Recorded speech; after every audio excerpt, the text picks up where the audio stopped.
All right, Ella, now we're going to take a look at your freestyle from the side view, and I think this will show us a lot on what we're doing with our hands and our arms. So as you're coming forward here, you can see that left hand entering, and then look at the angle that you have into your catch. So as you reach forward, your shoulder is the lowest point, the elbow is higher than the shoulder, and the hand is way higher than the shoulder.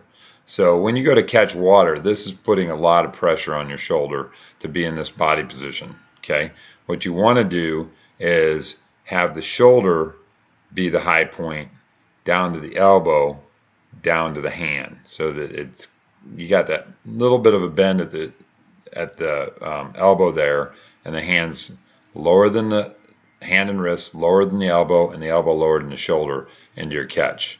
Okay, and then I'll show you the next position. What happens is you drop that elbow, because that's the only position you can. That's the only way you can start to pull. You drop your elbow, and the elbow's flat here.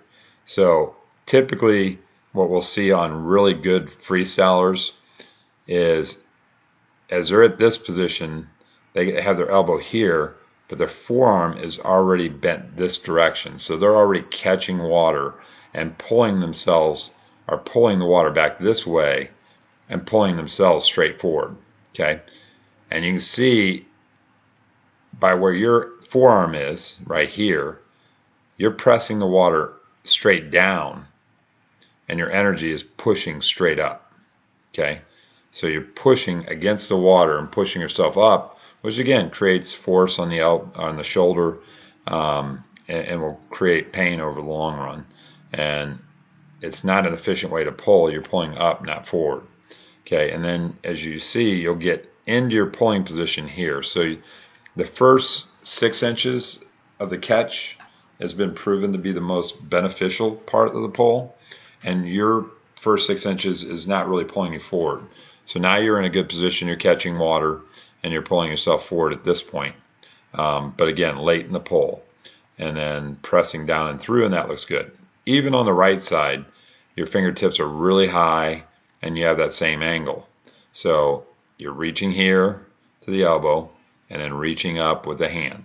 Okay, and we really want to be reaching here with the elbow, maybe just a little below where you are now, and reaching the hand on that line, but a little bit deeper, so that you're reaching and putting that arm in a good position to catch water. But not only that, it is the correct way for your shoulder to be in line with your arm, so it creates no pressure on the shoulder.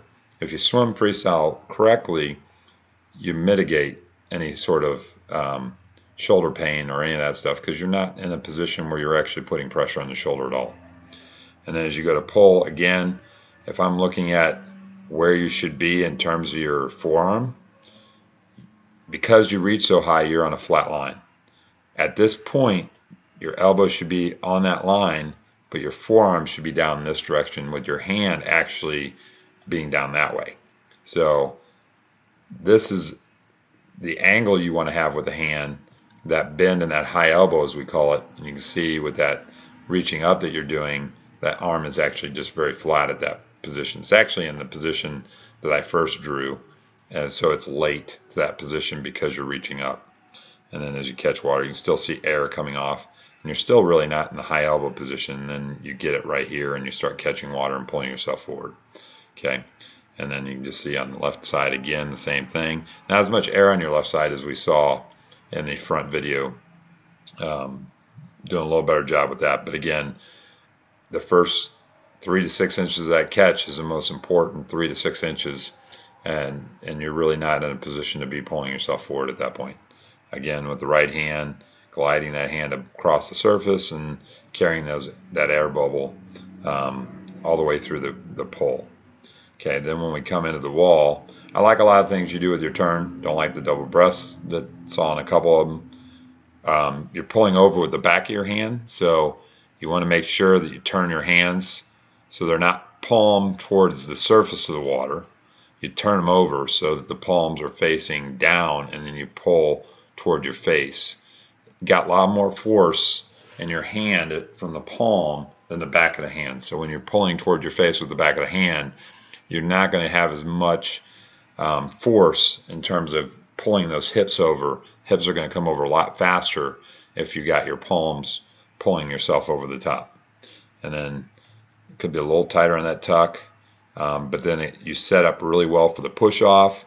And again, I like what you do on your push off and how you try to kick out. Great streamline, good stationary shoulders and head, and then driving those dolphin kicks, and that's a strength for you coming off the wall. Could be a little more aggressive with them, but it looks pretty good.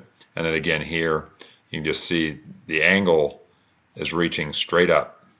Okay, and I'd rather see you flat at that point and starting your catch, and rather than reaching up and then dropping the elbow.